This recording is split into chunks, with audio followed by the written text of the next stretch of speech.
रात गहरी और अंधेरी थी। जंगल के कोने कोने में एक अजीब सी सुगंध फैल रही थी जो उस जंगल के हर जीवित प्राणी की थकावट को और गहरा कर रही थी। लेकिन उस जंगल में 3 इंसान ऐसे थे जो लगातार बिना थके चलते ही जा रहे थे। ड्रैकुला, गिलगमेश और एनकिडू प्राइड और ग्लटनी को हराकर आगे बढ़ रहे थे और उनकी मंजिल थी एक रहस्यमयी शक्ति जिसका नाम था हुनवावा। तीनों के चेहरे पर जुनून साफ झलक रहा था, जुनून अपनी मंजिल पाने का, लेकिन मंजिल अभी बहुत दूर थी। लोग सच ही कहते हैं कि हुनवावा के जंगल की सीमा नापना असंभव है।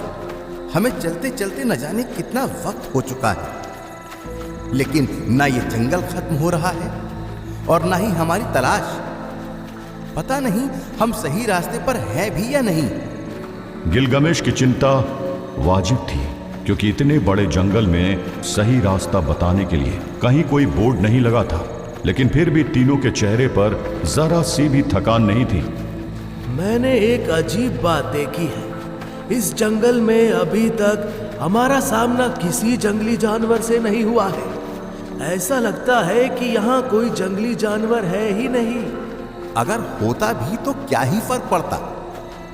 हम तीनों ही महाशक्तिशाली हैं। हम तीनों के आगे कोई जंगली जानवर क्या ही कर पाएगा। तीनों चलते ही जा रहे थे। जंगल और भी गहरा होता जा रहा था। तभी अचानक गिलगमेश रुक गया। गिलगमेश के रुकते ही एनकिडू और ड्रैकुला भी रुक गए। एनकिडू तेजी से गिलगमेश की ओर पलटा। क्या हो गया दोस्त, तुम अचानक रुक क्यों गए? एनकिडू को आश्चर्य हो रहा था। गिलगमेश के भाव कुछ बदले हुए लग रहे थे।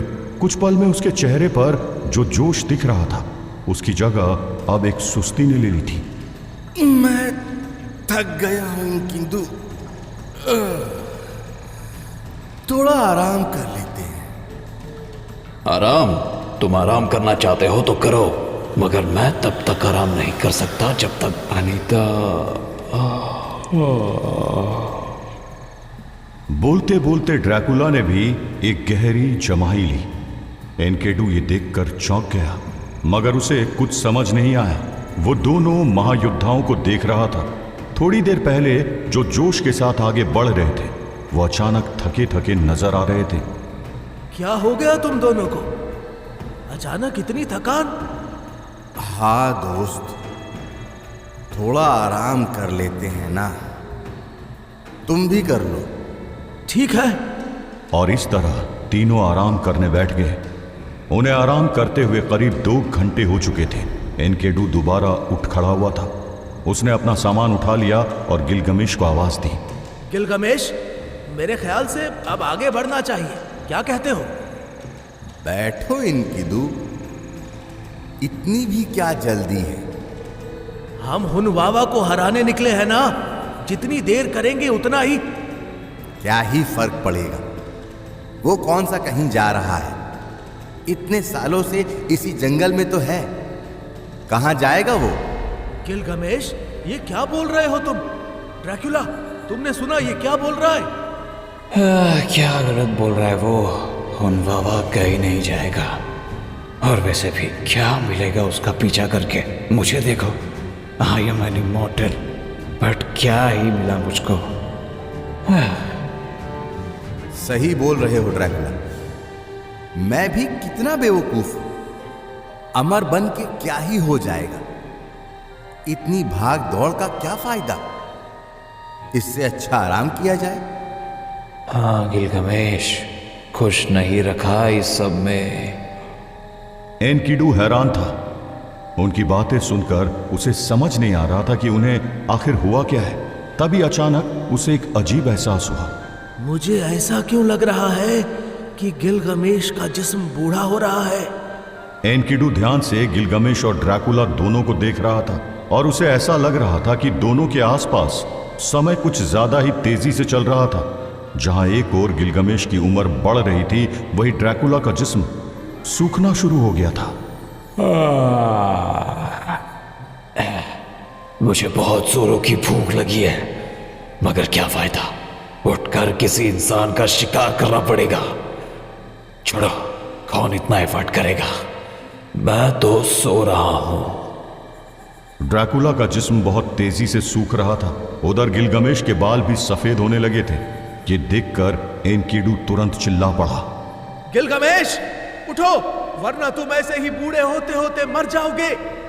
मरना तो सबको है ही एक दिन, मौत तो सबकी तय है।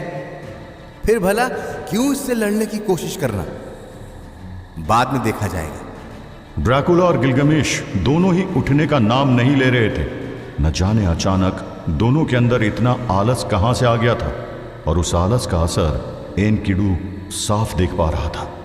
क्या हो गया है तुम दोनों को? तुम दोनों को दिख नहीं रहा है क्या? गिलगमेश, तुम बूढ़े होते जा रहे हो, तुम्हारा जिस्म पिघल रहा है। तुम वो सम्राट नजर ही नहीं आ रहे हो जिसके नाम से बड़े बड़े सूरमा डरते हैं। उठो गिलगमेश, ये हुनवावा की कोई माया है, इससे लड़ो, लड़ो इससे। तुम्हें अभी बहुत बड़े बड़े काम करने हैं। तुम कहते हो ना कि तुम दुनिया के सबसे महान सम्राट बनना चाहते हो। ऐसे आराम करते रहोगे तो तुम्हारा सपना कैसे पूरा होगा? एनकिडू की विनतियों का गिलगमेश पर कोई असर नहीं पड़ रहा था। तुम बेकार इतना परेशान हो रहे हो एनकिडू। अरे पूरी जिंदगी पड़ी है काम करने के लिए, बाद में देखा जाएगा। अभी तो मैं कहीं नहीं जा रहा। गिलगमेश पर आलस बुरी तरह छा चुका था। उधर ड्रैकुला की भी हालत अच्छी नहीं थी। उसका जिस्म सूखता जा रहा था। एनकिडू दौड़कर ड्रैकुला के पास जा पहुंचा। ड्रैकुला, कुछ करो, शायद ये भी हुनवावा की 7 शक्तियों में से एक का काम है। तुम तो जानते हो इन शक्तियों को। उठो, सामना करो। लेकिन ड्रैकुला ने भी ऐसा जवाब दिया जिसे सुनकर एनकिडू निराश हो गया।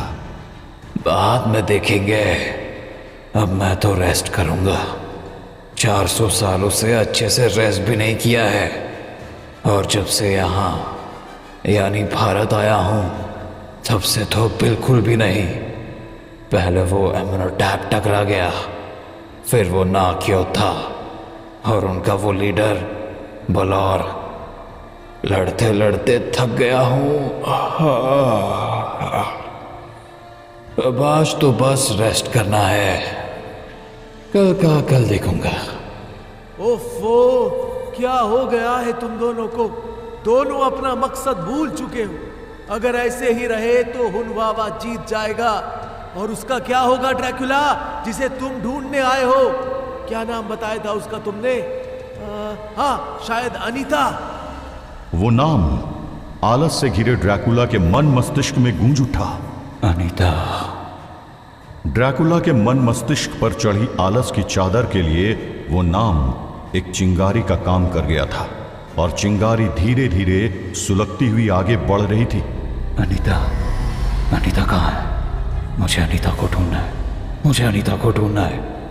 ड्रैकुला आलस से लड़ रहा था, लेकिन आलस यानी स्लोथ उसे छोड़ने को तैयार नहीं था।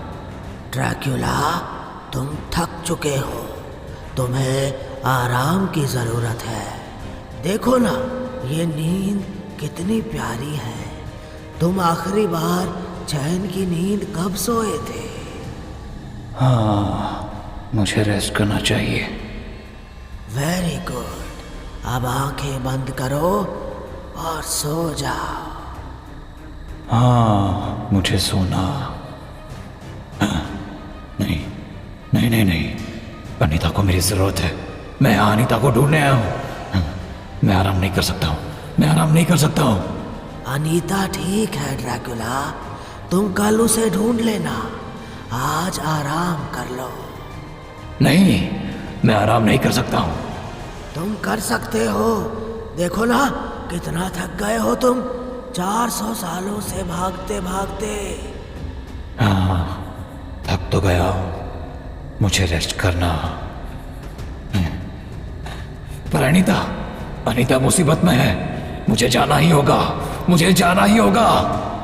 अरे भूल जाओ उसको, उसको तो एक दिन वैसे भी मर जाना है, पर तुम तो अमर हो। स्लोथ के मुंह से जैसे ही वो शब्द निकले, उसे एहसास हो गया कि उससे भारी गलती हो चुकी है। अनीता नाम की चिंगारी अचानक भड़क कर आग बन चुकी थी और ड्रैकुला के मन मस्तिष्क पर चढ़ी आलस की चादर अब भस्म हो रही थी। नहीं, ये क्या हो रहा है? मुझे अनीता को ढूंढना है। मैं यहाँ आराम करने के लिए नहीं आया हूँ। अनीता! एनकिडू हैरानी से देख रहा था। ड्रैकुला उठ चुका था, उसने आलस को हरा दिया था और ऐसा होते ही वो वापस अपने रूप में आ गया था। ड्रैकुला, तुम ठीक हो ना? हाँ, मैं बिल्कुल ठीक हूँ।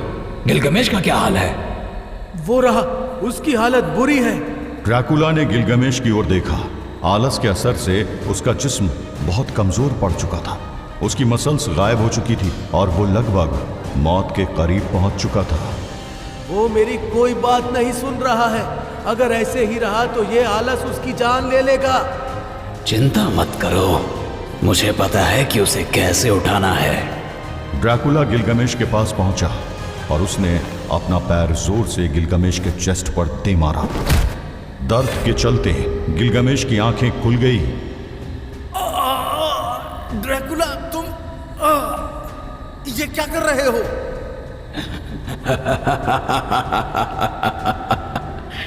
मैं तुम्हारी औकात दिखा रहा हूं। बड़ा आया सम्राट गिलगमेश, यही तेरी जगह है, अंडर माय फुट।